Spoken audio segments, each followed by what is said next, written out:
ಮುಖ್ಯೋಪಾಧ್ಯಾಯರಿಗೂ ಶಿಕ್ಷಕಿಯರಿಗೂ ನಮ್ಮ ಶಾಲೆಯ ಮುದ್ದು ಮಕ್ಕಳಿಗೂ ಮತ್ತು ಎಲ್ಲ ಪೋಷಕರಿಗೂ ಕೃಷ್ಣ ಜನ್ಮಾಷ್ಟಮಿಯ ನಮಸ್ಕಾರಗಳು. ಇಲ್ಲಿ ನಮ್ಮ ಮಕ್ಕಳು ವಿವಿಧ ರೀತಿಯ ಕಾಸ್ಟ್ಯೂಮ್ಸ್ಗಳನ್ನು ಹಾಕೊಂಡು ಬಂದು ಅಲ್ಲಿ ಈ ಭೂಮಿಯ ಮೇಲೆ ಸಾಕ್ಷಾತ್ ಶ್ರೀಕೃಷ್ಣ ಮತ್ತು ರಾಧೆ ರುಕ್ಮಿಣಿಯರೇ ಧರೆಗಿಳಿದು ಬಂದಂಥ ಒಂದು ದೃಶ್ಯವನ್ನು ತೋರಿಸ್ತಾ ಇದ್ದಾರೆ. ಅವರ ಒಂದು ಶ್ರೀಕೃಷ್ಣನ ವಿವಿಧ ಅವತಾರಗಳನ್ನು ನಾವು ಇಲ್ಲಿ ತೋರಿಸೋದಕ್ಕೆ ಪ್ರಯತ್ನವನ್ನು ಪಡ್ತಾ ಇದ್ದೀವಿ. ಇವಾಗ ನಾನು ಒಬ್ಬೊಬ್ಬರನ್ನಾಗಿ ಇಲ್ಲಿ ವೇದಿಕೆ ಮೇಲೆ ಆಹ್ವಾನ ಮಾಡ್ತಾ ಇದ್ದೀನಿ. ಮೊದಲನೆಯದಾಗಿ ದೇವಕಿ, ಉಗ್ರಸೇನನ ಮಗಳು, ಕಂಸನ ತಂಗಿ, ಮುಂದೆ ಶೂರಸೇನನ ಮಗನಾದಂಥ ವಸುದೇವನೊಂದಿಗೆ ವಿವಾಹವಾದಳು.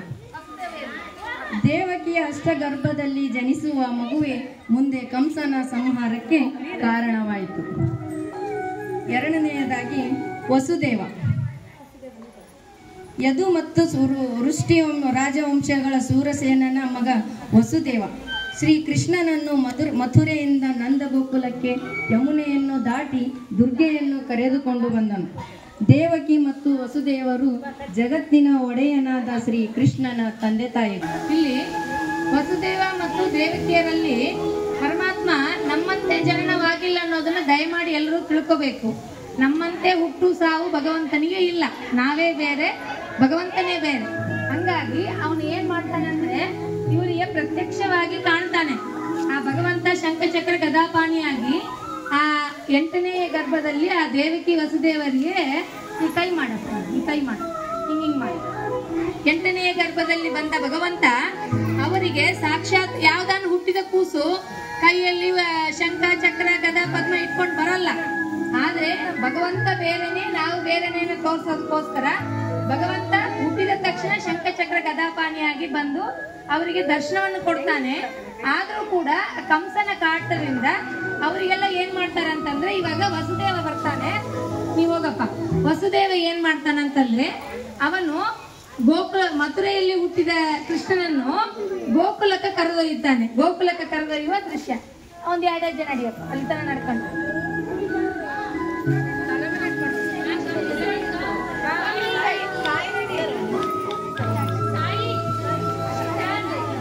ನಂತರ ಬಾಲಕೃಷ್ಣನನ್ನು ವೇದಿಕೆಯ ಮೇಲೆ ಆಹ್ವಾನಿಸುತ್ತಿದ್ದೇನೆ. Balakrishna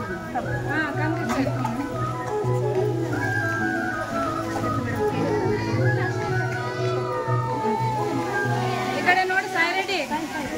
very good, very good.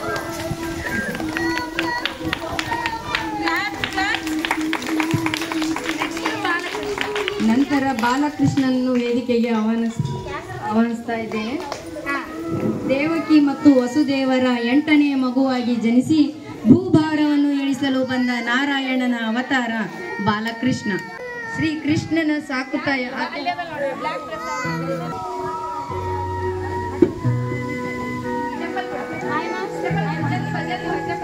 ಹೇಗೆಲ್ಲ ಮುದ್ದಿಸಬಹುದು, ತನ್ನ ಮಗುವಿನ ಕೀಟಲೆಯನ್ನು ಯಾವ ರೀತಿ ಸುಖವೆಂದುಕೊಂಡು ತಾಯಿ ಯಾವ ರೀತಿ ಭಾವಿಸಬಹುದು ಎಂಬುದನ್ನು ಜಗತ್ತಿಗೆ ತೋರಿಸಿಕೊಟ್ಟಂತ ಆ ತಾಯಿ ಈ ಸಾಕು ತಾಯಿ ಹೆಸರು. 7 ಕೃಷ್ಣನ ಸಾಕು ತಾಯಿ. ನಂತರ ಪೂತನಿಯನ್ನು ವೇದಿಕೆಯ ಮೇಲೆ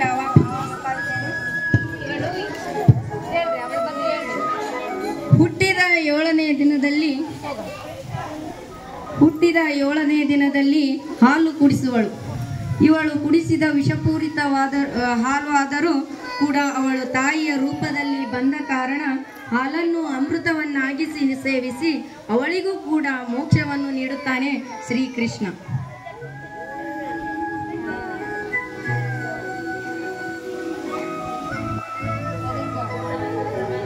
ಎಲ್ಲ ದೃಶ್ಯವನ್ನು ಕಣ್ತುಂಬುವಂತೆ ಚೆನ್ನಾಗಿ ರೂಪಿಸ್ತಾ ಇರೋ ನಮ್ಮ ಮುದ್ದು ಮಕ್ಕಳಿಗೆ ನಿಮ್ಮಿಂದ ಬರಬೇಕು ಒಂದು ದೊಡ್ಡ ಚಪ್ಪಾಳೆ.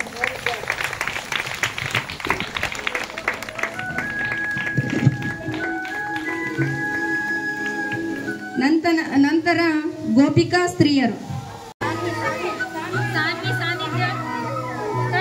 ಅಪಹರಿಸಿ ಇಟ್ಟಂತ 16,000 ಗೋಪಿಕೆಯರನ್ನು ರಕ್ಷಿಸಲು ನರಕಾಸುರನನ್ನು ವಧಿಸಿ ನಂತರ ನಂತರ ಅವರನ್ನು ವರಿಸಿ 16,000 ಗೋಪಿಕೆಯರನ್ನು ಅಥವಾ ಹೆಂಡತಿಯರನ್ನು ವರಿಸಿದಂಥ ಶ್ರೀಕೃಷ್ಣ 16,000 ಮುದ್ದಿನ ಗಂಡ, ಹೆಂಡತಿಯರ ಮುದ್ದಿನ ಗಂಡ.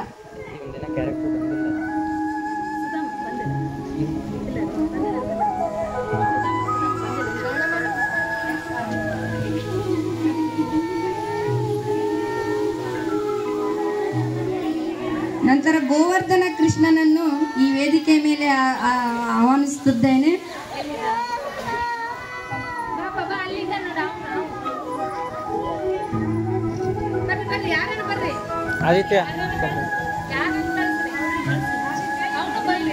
ಇಂದ್ರನು ಪ್ರತಿ ವರ್ಷ ಕೃಷ್ಣನ ಗೋಕುಲಕ್ಕೆ ಮಳೆ ಸುರಿಸುತ್ತಿದ್ದನು. ಕಾರಣ ಎಲ್ಲರೂ ಅವನನ್ನೇ ಪೂಜಿಸತೊಡಗಿದರು. ಇದರಿಂದ ಇಂದ್ರನಿಗೆ ಅಹಂಕಾರ ಉಂಟಾಗತೊಡಗಿತು. ಇದನ್ನರಿತ ಶ್ರೀಕೃಷ್ಣ, ಇನ್ನು ಮುಂದೆ ನೀವು ಇಂದ್ರನ ಬದಲು ಈ ಗೋವರ್ಧನ ಬೆಟ್ಟಕ್ಕೆ ಪೂಜೆ ಮಾಡಿ, ಇದು ಕೂಡ ನಮಗೆ ಒಳ್ಳೆಯ ಮಳೆಯನ್ನು ಸುರಿಸುತ್ತದೆ ಎಂದು ಹೇಳುತ್ತಾನೆ.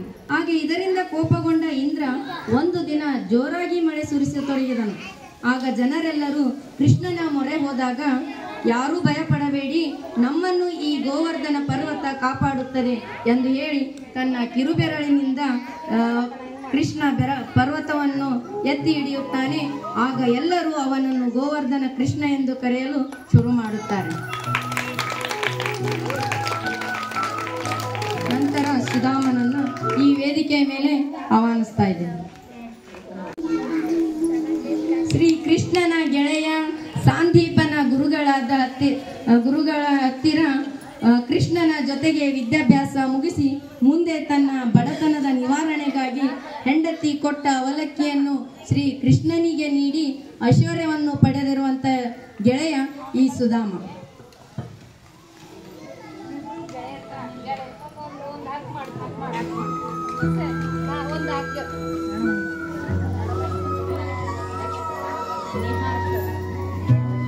ಅಂದ್ರೆ ಇಲ್ಲಿ ಬಡತನಕ್ಕೂ ಇದಕ್ಕೂ ಯಾವುದೇ ಒಂದು ವ್ಯತ್ಯಾಸ ಇಲ್ಲ.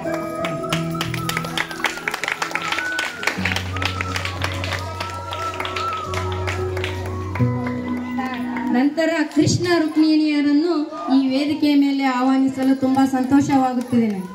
ನಾರಾಯಣನ ಅವತಾರಿಯಾದಂಥ ಶ್ರೀಕೃಷ್ಣನು ಮತ್ತು ಲಕ್ಷ್ಮೀದೇವಿಯ ಅವತಾರಿಯಾದಂಥ ಶ್ರೀಕೃಷ್ಣನ್ ಪಟ್ಟದ ರಾಣಿ ಶ್ರೀಕೃಷ್ಣನಿಗೆ ಓಲೆಯನ್ನು ಬರೆದು ನಂತರ ತನ್ನ ಪ್ರೇಮವನ್ನು ವಿವರಿಸಿ ಶ್ರೀಕೃಷ್ಣನನ್ನ ವಿವರಿಸಿರುವಂತ ಈ ರುಕ್ಮಿಣಿ ನಂತರ ಕೃಷ್ಣನನ್ನು ಮದುವೆಯಾಗುತ್ತಾಳೆ.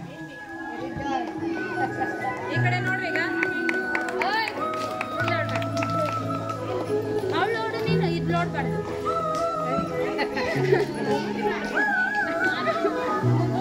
ಇಟ್ಟು ಅವನೊಂದಿಗೆ ಸದಾ ಉತ್ಸಾಹದಿಂದ ಇರುತ್ತಿದ್ದ ಹಾಗೂ ಶ್ರೀಕೃಷ್ಣನ ಅತ್ಯಂತ ಪ್ರೀತಿಗೆ ಪಾತ್ರಳಾದವಳು ರಾಧೆ. ಹಾಗೆ ರಾಧೆಗೆ ಅತ್ಯಂತ ಪ್ರೀತಿ ಪಾತ್ರ ಶ್ರೀಕೃಷ್ಣನಾಗಿದ್ದ. ಇವರಿಬ್ಬರ ಜೋಡಿ ಮತ್ತು ಪ್ರೀತಿ ಜಗತ್ತಿನಲ್ಲಿ ಇಂದಿಗೂ ಅಜರಾಮರವಾಗಿದೆ ಎಂದು ನಮ್ಮ ಈ ಮುದ್ದು ಮಕ್ಕಳು ತಮ್ಮ ರೂಪದಲ್ಲಿ ನಿಮ್ಮನ್ನು ರಂಜಿಸುತ್ತಿದ್ದಾರೆ.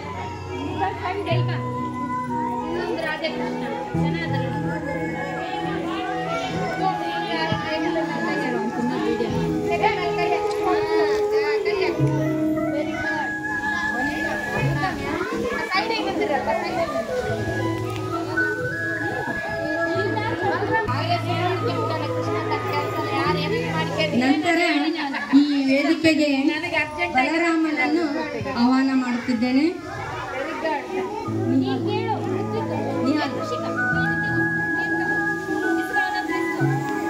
ಶ್ರೀ ಕೃಷ್ಣನ ಅಣ್ಣನಾಗಿ ನೇಗಿಲವನ್ನು ಆಯುಧವನ್ನಾಗಿ ಮಾಡಿಕೊಂಡು ಸದಾ ಕೃಷ್ಣನ ಬೆನ್ನಿಗೆ ಇರುತ್ತಿದ್ದ ಶೇಷದೇವರ ಅವತಾರ ರೂಪ ಈ ಬಲರಾಮ.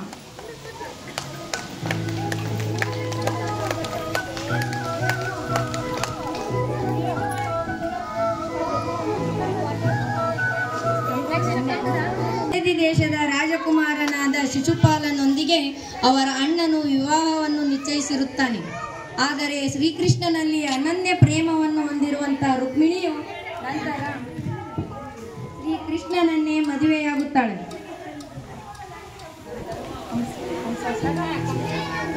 ನಂತರದಲ್ಲಿ ಕಂಸಾಸುರನನ್ನು ಈ ವೇದಿಕೆಗೆ ಆಹ್ವಾನಿಸುತ್ತಿದ್ದೇನೆ. ತನ್ನ ಮದುವೆಯಾದ ಉಗ್ರಸೇನನನ್ನು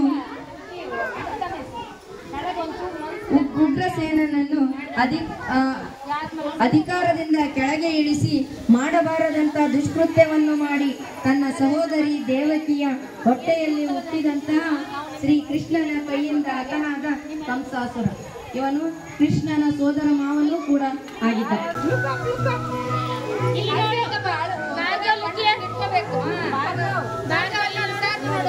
very good, very good. Please clap.